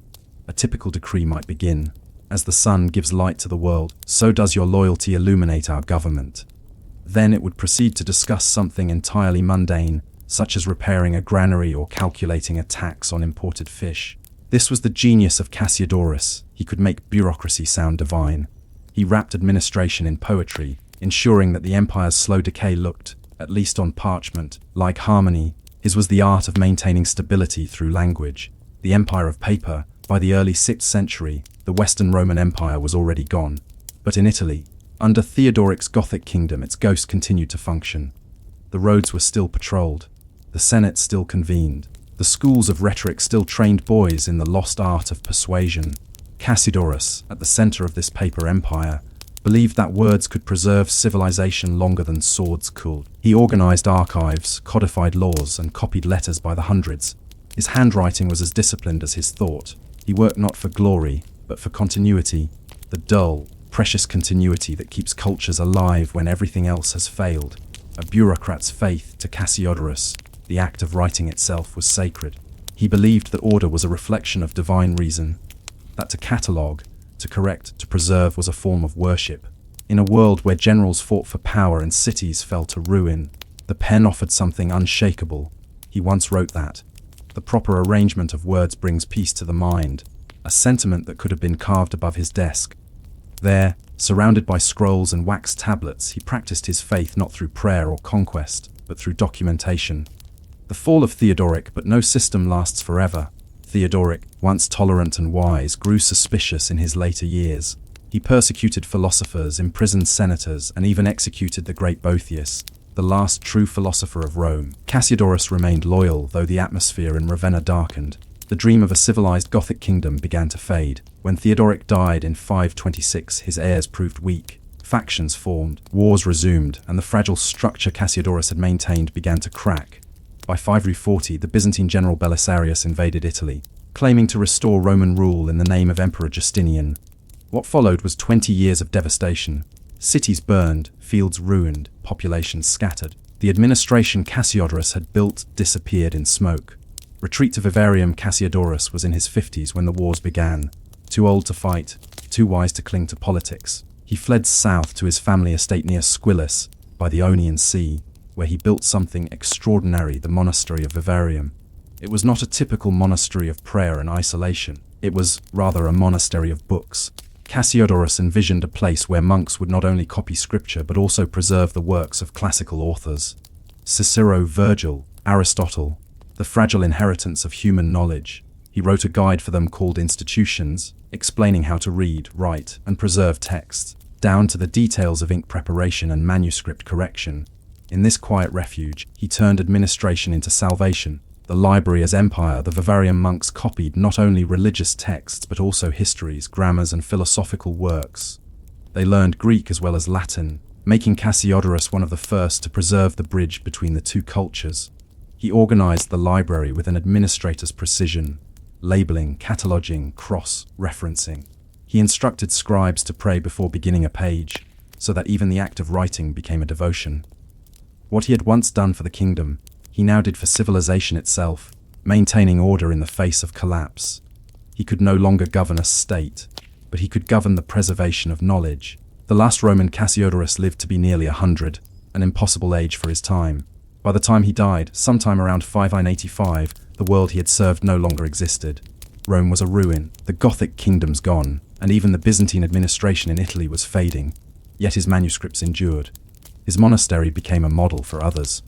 From Vivarium's example, the great medieval scriptoria would emerge: Monte Cassino, Tours Cluny, where monks for centuries copied and preserved the literature of the ancient world. Cassiodorus, the clerk of a dying empire, had accidentally founded the intellectual foundation of medieval Europe. A quiet legacy. Most people remember emperors and generals. Few remember the secretaries who kept their words from vanishing. But in truth, the survival of civilization has always depended more on record keepers than on conquerors. Cassiodorus represents that silent class of caretakers who keep history alive, who mend the parchment, file the decree, label the scroll. Theirs is the patience that outlasts ruin. The question of meaning, standing in the ruins of Vivarium today, the sea wind moving through olive trees, one might wonder what Cassiodorus thought as he watched his empire fade. Did he feel sorrow that all his letters and laws were forgotten? Or peace, knowing that some part of Rome would continue through the hum of copying pens?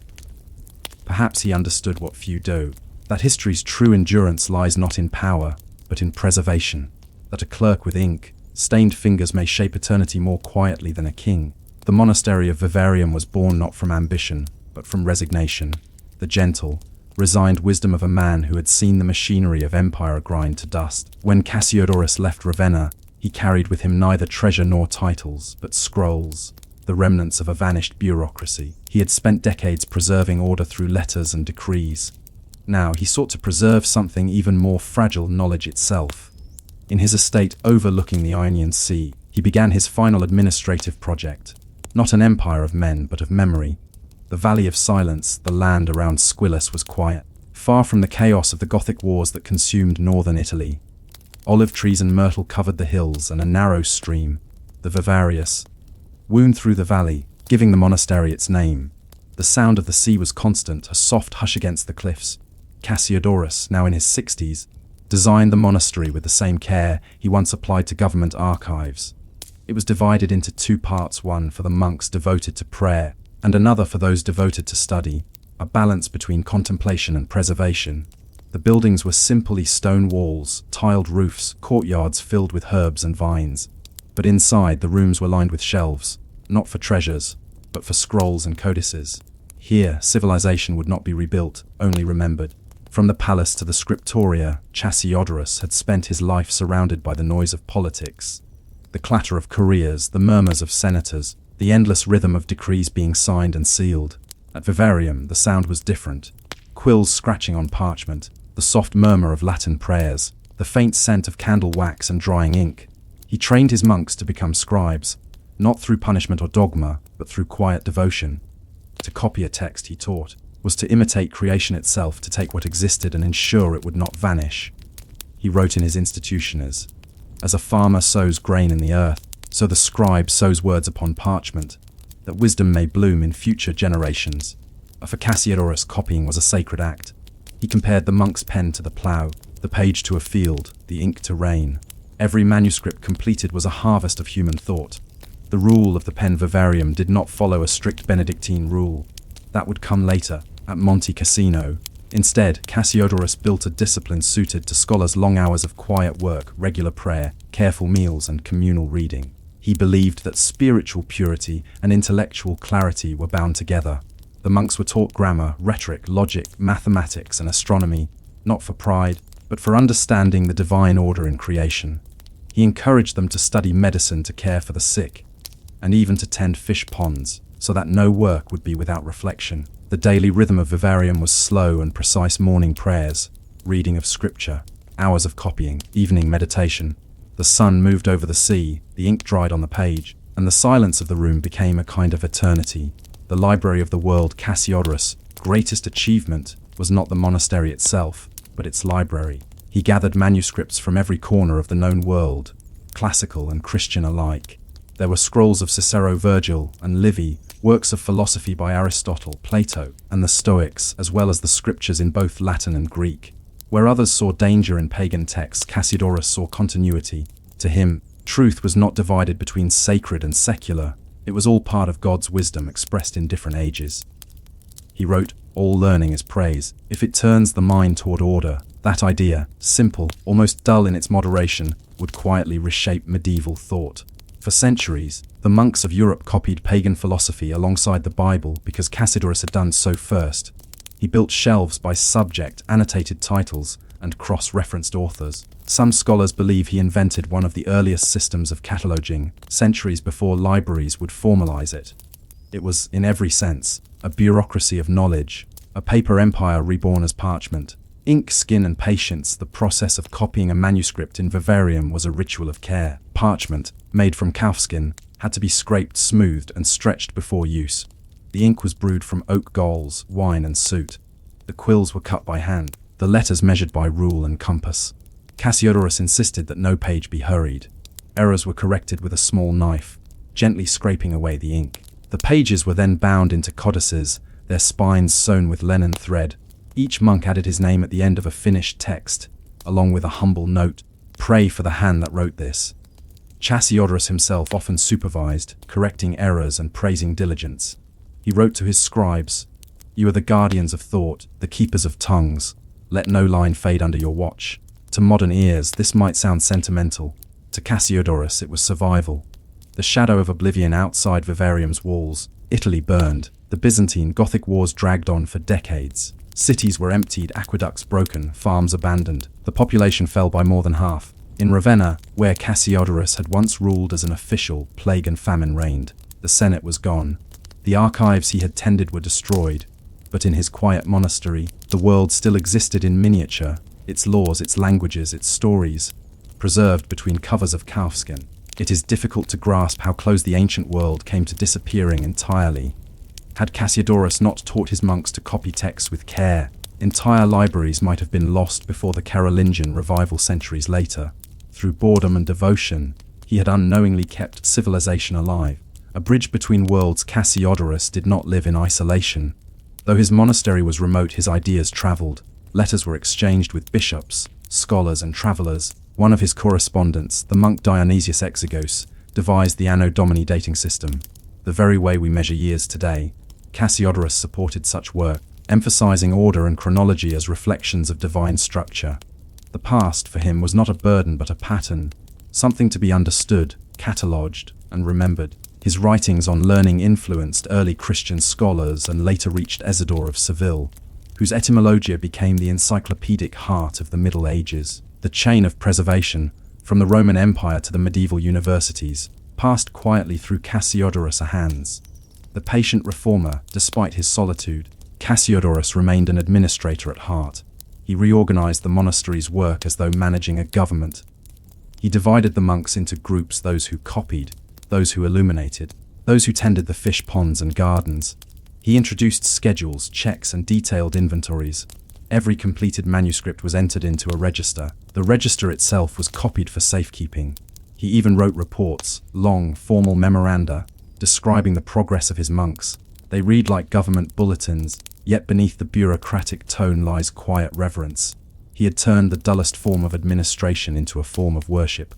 The old man and the sea. In his later years, Cassiodorus grew nearly blind, yet he continued to dictate, his voice steady, his mind sharp. He would sit by a window overlooking the sea, the sound of waves mingling with the scratching of quills behind him. Visitors described him as serene, even cheerful, a man at peace with decline. He had seen empires rise and fall, kings come and go, laws erased, and cities burned. Yet in this small corner of the world, he had found permanence. Every copied word, every catalogued scroll, was a quiet victory against oblivion. The theology of boredom. There was something profoundly spiritual in Cassiodorus' acceptance of the mundane. Where others sought miracles, he sought method. Where others prayed for divine revelation, he prayed for clear handwriting. He once wrote, "Let your letters be straight, that your soul may be likewise." It is an oddly beautiful creed. That perfection in small, boring tasks could reflect the order of the cosmos. In that belief, he anticipated centuries of monastic discipline, from Benedict to the Cistercians, who would find holiness in repetition, silence, and labor. Cassiodorus had given them the model, salvation through structure. Legacy unseen by the time he died, perhaps around the year 585, Cassiodorus had seen the world he knew vanish entirely. Yet his manuscripts remained. Centuries later, scholars in Carolingian scriptoria copied from the very codices first preserved at Vivarium. His influence passed through generations, silent, anonymous, yet immense. Even the great libraries of the Renaissance, filled with rediscovered classical works, owed their survival to the dull labor of his monks. The continuity of learning, the fragile thread connecting Rome to modern Europe, had passed through the hands of a man who refused to let boredom be defeat. When Cassiodorus was a young man, he believed in Rome, not merely as a city or a power, but as a system of order that gave meaning to chaos. He had seen barbarian kings become Roman rulers, had watched laws continue long after legions had vanished, and had spent his youth writing the words that kept a broken empire from falling apart. Now, in his last years, he no longer served emperors. He served only the page. In that transformation lay the quiet rebirth of Europe. The keeper of dead empires, the Vivarium monastery, stood on a small rise above the sea, surrounded by cypress and olive trees. By the time Cassiodorus turned 90, his hands had grown too weak to hold a pen, yet his mind was still a catalogue of the world. He could recite Cicero and the Psalms from memory, recall the decrees of Theodoric word for word, and still dictate in the same precise style he had once used for royal edicts. Visitors came rarely, but when they did, they found not a ruin but a rhythm. Monks bent over their desks, copying words that had already been copied 100 times before. There was no grandeur in it. No miracles, no visions. Just the slow, patient continuation of meaning. Cassiodorus often said that every copied book was, or republic restored, every scribe, senator of eternity. To those who listened, it sounded quaint. But in time, it would prove truer than any prophecy. Roman ink, what Rome had been in marble and law, Cassiodorus recreated in parchment and ink. He had once written decrees for Gothic kings, now he issued instructions for monks. He had once organized the archives of an empire, now he organized the shelves of a monastery. To him there was no difference. The empire of the mind required the same devotion as the empire of men. He wrote in one of his final letters, "The laws may fade, but the learning of the ancients remains the breath of the world. Let us be the lungs through which it continues." This, he believed, was the final duty of Rome, to breathe through those who remembered it. The slow rescue during the decades after his death. The world around Vivarium changed again. The Lombards invaded Italy in 568, bringing new waves of war. The Byzantine outposts dwindled and communication with Constantinople became rare. Most of southern Italy slipped into obscurity. Small villages, local rulers, forgotten roads. And yet, through it all, the monastery endured. The scribes of Vivarium continued their work in near isolation. Their pages passed hand to hand, monastery to monastery. Copies of Cassiodorus' institutions appeared in distant scriptoria, in Gaul, in Spain, in Africa. Each copy bore the same quiet instructions to preserve, to catalogue, to care. No one built statues for these monks, but their pens, tracing the same lines day after day, were saving the skeleton of civilization. The return of the light centuries later, when Europe began to awaken from the long sleep of the early Middle Ages, the influence of Cassiodorus could still be felt. Faint like the echo of a hymn, monastic orders across the continent adopted his ideals without even knowing his name. The Benedictines, Cistercians, and later the scholars of Charlemagne's court all practiced his faith in structure that knowledge must be tended like a garden. When the Carolingian Renaissance began in the 8th century, many of the ancient texts it revived, Aristotle, Ovid, Livy, were surviving only through lines first copied in places inspired by Vivarium. Cassiodorus had not saved Rome in the way he once imagined. He had done something subtler, he had saved its memory of thinking. And when Europe rediscovered its past, it found his handwriting still beneath the dust. The lost library, the monastery itself, did not last forever. Sometime in the following centuries, no one knows exactly when, Vivarium was abandoned, its buildings crumbled. The library, perhaps damaged by damp air and neglect, scattered across Italy. Some codices made their way to Monte Cassino, others vanished entirely. By the 12th century, travelers described the site as ruins. A few olive trees grew among the fallen stones, and shepherds grazed their flocks where monks had once copied scripture. Only fragments of Cassiodorus' works survived the Varia, the institutions, and a handful of letters. Yet those fragments were enough to remind later historians that the thread of learning had not broken completely, that even in the darkest years, someone had continued the line. The library was gone, but its ghost remained in every European book that quoted the ancients. The philosophy of continuance. Cassiodorus never claimed to be a philosopher, but his life expressed a philosophy as old as the Stoics that duty, done quietly, is a form of virtue. He accepted the loss of power with dignity, the loss of empire with grace, and found meaning in the smallest acts of order. He taught, without ever saying so directly, that history is not made only by those who conquer, but by those who remember. In a time when most men sought salvation through action, Cassiodorus found it through continuation. He did not seek to rebuild what had fallen, only to ensure that something remained standing when the dust cleared. His example would live on in every clerk, monk, and scholar who believed that preservation itself is a form of creation.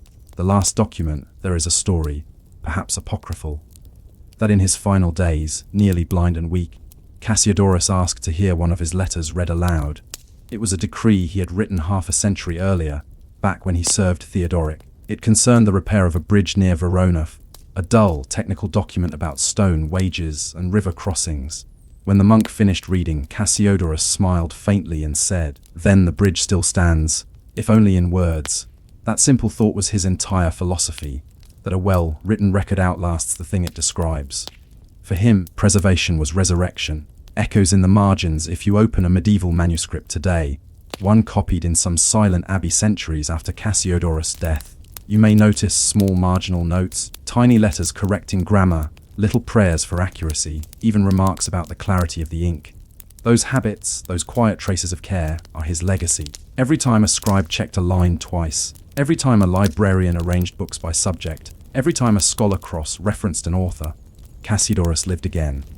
He is there in the order, in the footnotes, in the patience, a forgotten ancestor of every archivist, historian, and writer who ever refused to let the past dissolve. The quiet victory, in the end. Cassiodorus did something that no emperor, no conqueror ever achieved. He made the memory of civilization self-sustaining. He taught the world how to save itself from forgetting. His empire required no borders, no armies, no tribute, only attention. Through his scribes, he created a habit of mind that outlived Rome, survived the Middle Ages, and still shapes how we think of knowledge today. That is the true endurance of boring history, the realization that progress often depends not on brilliance, but on diligence. The sleep of civilization as night fell over Vivarium, Cassiodorus and monks would light their lamps, the smell of wax mingling with salt air. They would bend over their pages, the world outside fading into darkness. Each flick of the pen, each whisper of turning parchment was a heartbeat of continuity. To listen would be to hear the faint pulse of Rome, steady, methodical, alive in the act of copying. And perhaps that is what civilization truly is, not a series of empires, but a long, collective attempt to keep the light from going out. Final reflection: you might wonder, as Cassiodorus surely did, if the effort was worth it, if the endless copying, the tedious attention to margins and letters truly mattered. But every book you read, every fragment of ancient wisdom still alive today, carries a trace of his discipline. His boredom built your library, and somewhere in that quiet truth lies the strange comfort of his legacy, that even the dullest acts, done with care, can shape the centuries to come. The desert does not hurry. It measures time not in hours or days, but in wind, slow, patient gusts that carry the same sand from one dune to another, rearranging a landscape that never truly changes. For those who have crossed it, the Sahara is not a void, but a living, shifting expanse of memory and trade. Long before the modern borders of Africa took shape, before maps could capture its vastness, the desert was a road, and the road was made of salt. You can imagine it now, the early morning light, pale and hazy, spreading across the endless dunes like a soft cloth being laid out. The air is already warm, dry enough to sting the throat. In the distance, small figures move in silence, men wrapped in indigo cloth, camels stepping in rhythm, each hoof sinking slightly into the sand. The caravan stretches like a ribbon, a thread of life woven through the emptiness. These are the salt traders of the Sahara. Centuries ago, the desert connected worlds rather than divided them. From the mines of Tagaza and Tau Deni in the north to the golden cities of Timbuktu and Gao in the south, a single white mineral linked distant civilizations.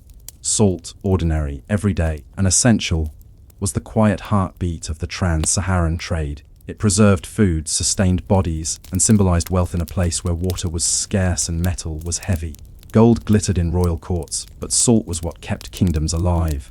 Archaeologists estimate that trade across the Sahara began at least 2,000 years ago, when Berber nomads first led pack animals between oasis towns. By the medieval period, it had become one of the most complex trade systems on Earth, a web of routes stretching nearly 4,000 kilometers, where each grain of salt, each drop of water, had to be accounted for.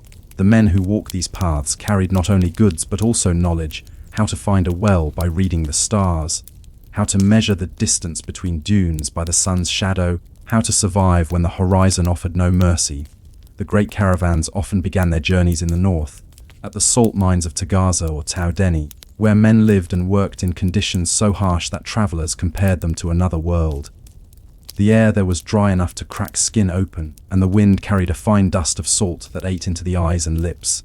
The miners, mostly enslaved workers, spent months cutting slabs of salt from the crust of the earth, shaping them into neat rectangular blocks about the size of a small suitcase. Each block weighed around 30 kilograms. They called them a mola.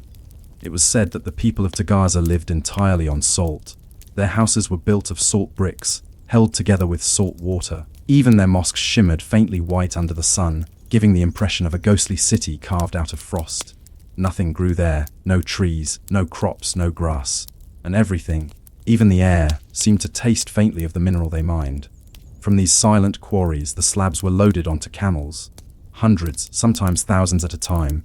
The caravan's leader, the Karwan Bashi, would set the pace.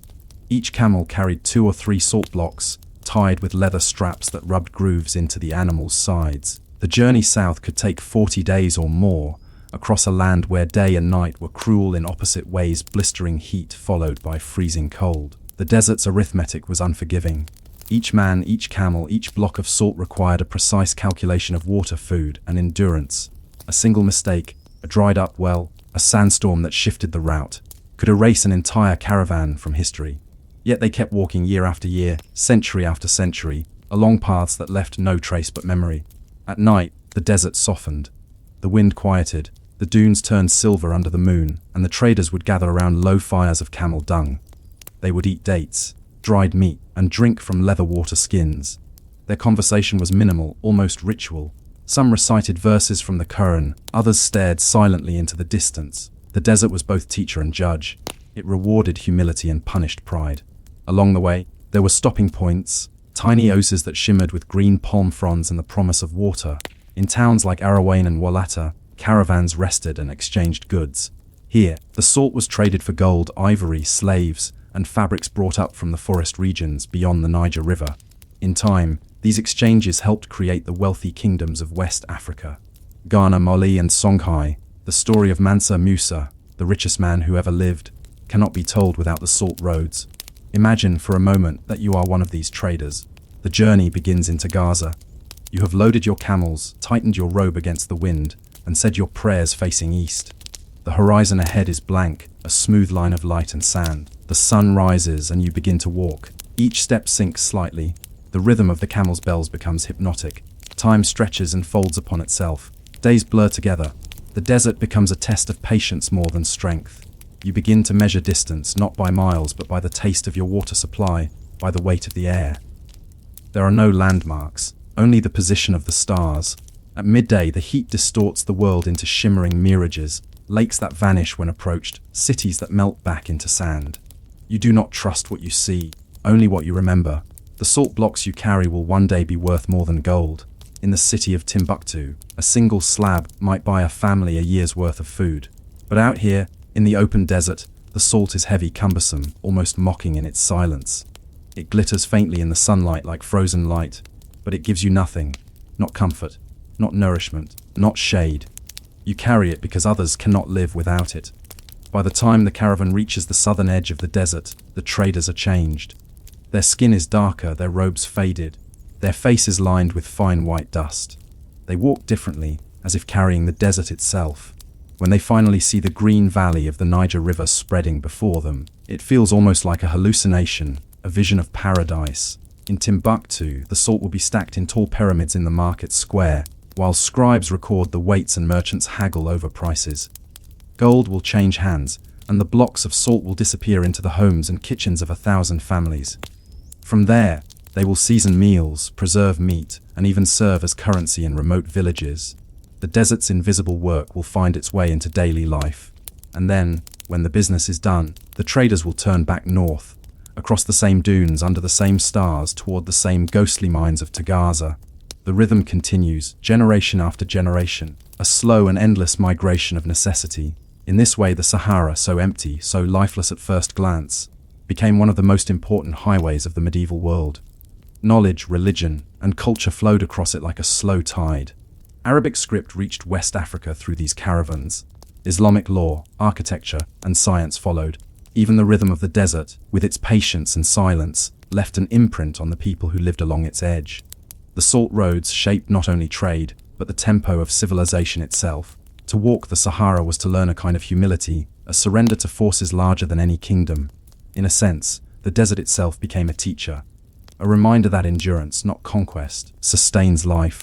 And yet, for all its importance, the story of the salt roads remains almost invisible.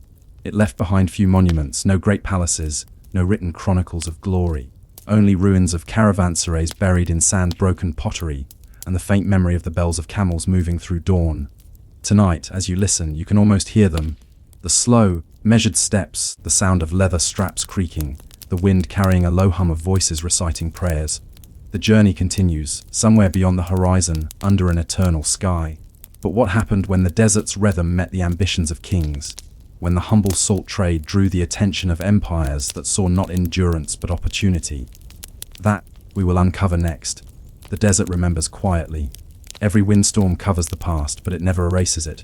Beneath the dunes, buried under centuries of silence, lie the bones of camels, the outlines of forgotten caravan camps, and fragments of pottery glazed by fire and heat. Yet even in stillness, the Sahara holds the memory of empire. By the 13th century, the desert was no longer only the domain of traders and nomads. Kings had begun to look north and south at once, tracing the invisible lines of commerce that crossed the sand.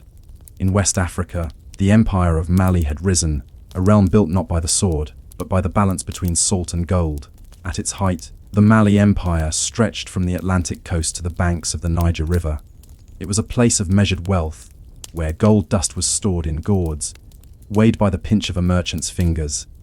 Yet the empire's true strength came not from what glittered, but from what gleamed faintly white salt. Salt from the north met gold from the south in the markets of Timbuktu and Gao, turning them into some of the busiest and most intellectual cities of the medieval world. Timbuktu in particular became more than a marketplace.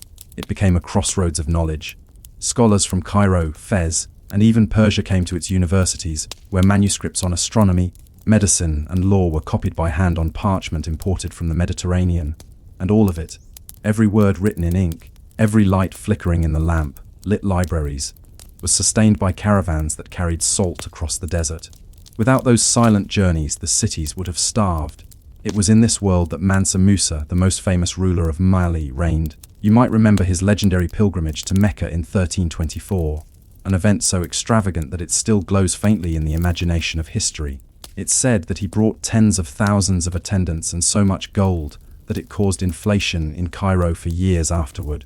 But what most people forget is that his wealth was not conjured from the earth by chance.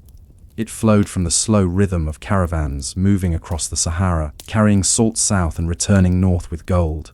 Musa's journey, glittering with generosity, was made possible by the labor of men whose names history did not record. Men who trudged across the dunes in silence, guiding their camels by the light of the moon. Imagine those same traders passing through to Gaza, where the salt mines shimmered like bone under the sun. When Mansa Musa's officials visited, they found a landscape that looked almost unreal. The town, if one could call it that, was entirely made of salt. Walls, roofs, even the cemetery markers. There was no wood, no stone, no earth, only salt and the scent of decay. The workers there were mostly enslaved men, bound by contracts to Berber masters who lived far away. They dug with pickaxes, their sweat forming crystals that clung to their skin. Food had to be brought in from distant oases, and water was more precious than gold. They lived short lives, but their labor built empires. The salt they mined traveled first to Timbuktu, then onward to cities where the taste of it flavored royal meals and preserved food for the long dry seasons. It became the foundation of a quiet kind of power, the control of survival itself. Meanwhile, to the north, the Berber tribes of the Sahara, especially the Tuareg, became the masters of the routes. Their indigo veils, which stained their skin blue, gave them the name Kel Tagelmust, or the Veiled People. They were not kings in the formal sense, but their control of the desert made them equals to any monarch. Without their permission, no caravan could cross safely. The Tuareg lived by codes of honor and endurance. They understood the desert's language, the taste of wind that signaled a storm, the slight darkening of sand that meant water might lie beneath. Their camels, tall and patient, were bred for silence and distance. In a single journey, they might travel over 1,000 kilometers, their eyes half closed against the blinding glare. They were the keepers of the Azalai, the great salt caravans that linked Tagaza to Timbuktu. These processions could number over 1,000 camels, each carrying several slabs of salt, moving in a rhythm so precise that it resembled a heartbeat across the dunes. When the caravan stopped for the night, the men would form circles around small fires, and their songs, low, melodic, and ancient, would rise like prayers to the stars. The trade routes were not fixed lines on a map. They shifted with politics, climate, and rumor. Sometimes the routes bent around conflict. Sometimes they faded entirely when a well dried up. Each path had to be rediscovered by memory and instinct. The desert, indifferent and immense, allowed no mistakes. North of the Sahara, the great cities of North Africa, Sijilmasa, Fez, and Marrakesh, were the gateways to the Mediterranean. They were the final destinations of the salt and gold that had crossed the sands. From there, these goods traveled even farther, to Venice, Cairo, and Constantinople. In a sense, when a Venetian merchant salted fish in the Adriatic, or a Mamluk noble dined on preserved meat in Cairo, they were tasting the Sahara itself. But not all was harmony. Wealth invited conflict, and over the centuries, the balance of trade became a contest of control. The empires of Ghana, Mali, and Songhai each rose and fell upon the same foundation, the desert roads. When one kingdom weakened, another filled its place like dunes shifting under the wind. By the 15th century, the Songhai Empire dominated the region. Under Askia Muhammad, trade flourished again, and Timbuktu reached new heights of scholarship and culture. Travelers like Leo Africanus described it as a city where doctors, judges, priests, and other learned men are highly esteemed, and where books and manuscripts are more profitable than any other merchandise. Yet even this empire was bound to the fragility of the salt trade. When the Moroccans invaded in 1591, bringing firearms across the desert, the balance was broken. Caravans became targets, and the once peaceful flow of salt and gold turned dangerous. The Sahara grew quieter. Wells were abandoned, oases forgotten. The old traders adapted as best they could. Some shifted routes toward the Atlantic coast, where European ships now waited with their own hunger for African goods. Others stayed, guiding smaller caravans, still carrying salt across the same dunes their ancestors had crossed. But the Grand Azalai, those 1,000 camel processions that once thundered like tides of survival, began to fade from memory. Still, the desert endured, even as empires collapsed. Even as colonial borders carved the land into new shapes, the Sahara remained vast, patient, and indifferent. The same wind that once filled the sails of caravans now swept across empty camps. The same wells, carved centuries ago, still glistened faintly under the moonlight. Today, in the far reaches of Mali and Niger, a few caravans still move across the desert. The camels' bells ring softly in the distance, a fragile echo of a trade that once fed empires. In the salt mines of Tau Deni, men still labor as their ancestors did, cutting salt by hand, stacking the slabs, waiting for traders to come. The air still tastes faintly of salt and dust, and the desert still measures time in wind. You can almost imagine them, modern men in faded blue robes, walking behind camels laden with white blocks, tracing the invisible roads of their ancestors. The desert has not changed, only the world around it has grown louder. In the end, the salt roads of the Sahara remind us of something quiet, but essential, that civilization depends not only on conquest or invention, but on endurance. The men who walked those endless dunes carried no banners, built no monuments, and left behind no written chronicles. Yet they sustained life for millions, simply by moving salt from one horizon to another. Their journey was long, repetitive, and often fatal, but it was also sacred. For in the desert's silence, every step is both survival and devotion. Still, one question lingers like the echo of wind among dunes. When the world moved on, when ships replaced camels and ports replaced oases, what happened to the people who remained behind, those who could not abandon the desert that had defined their lives for centuries? The desert has no true ending, only pauses where one wind replaces another. In the same way, the story of the salt roads does not close so much as fade. When the world beyond the Sahara began to change, when gunpowder, compasses, and ships redrew the geography of trade, the great trans-Saharan caravans began to slow. But the desert did not notice, it simply kept breathing, moving sand over the memory of men. By the late 17th century, the centers of power had shifted. European ports along the Atlantic coast became the new throats of global commerce. Gold, ivory, and enslaved people were now carried by sea instead of sand. The caravans still moved, but their importance dimmed, their routes grew quieter. For the Tuareg, who had for centuries guided caravans across the dunes, this was not merely an economic change, it was a shift in meaning. Their life had always depended on rhythm, the cyclical pulse of the Azalai, the yearly migration of camels, the sacred trust between guide and merchant. Now, that rhythm faltered, yet they did not abandon the desert. Instead, they adapted in silence. Across the wide expanse between Tau Deni and Timbuktu, small caravans continued to move, no longer in thousands but in dozens. The journey that once brought riches now brought only enough to survive.